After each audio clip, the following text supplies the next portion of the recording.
It was due end of due acid bath. DRI tour with the last show being at the Whiskey A Go-Go in California. Yes, the same show that is now on the DVD that most of you own.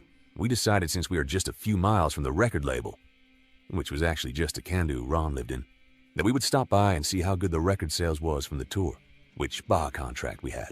Duh, right to do. So we arrived at a gas station about 5 blocks from the label and called to make sure someone was there. Ron's little asshole worker answered the phone and told us Ron was not home but to come by and he would be back shortly. So we headed on over in D.O. Bus and parked it in the parking lot just outside of Ron's garage. Ron's worker was just leaving in his car saying he was going out, but to hang tight as Ron would be back shortly. So he leaves, leaving the garage door open. So here we are waiting and waiting and waiting.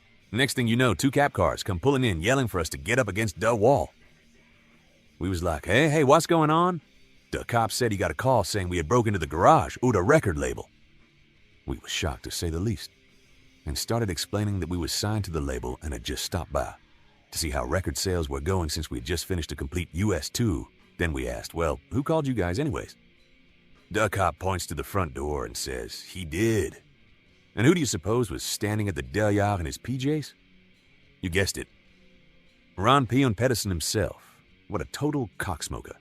He had it all planned out, telling his worker to tell us he would be right back then, hiding in the house, and purposely leaving the garage door open to set us up, saying we saw we were stealing stuff out of his garage. And the cops searched the bus and couldn't find a single thing on the bus from his garage. Why would we steal our own shit?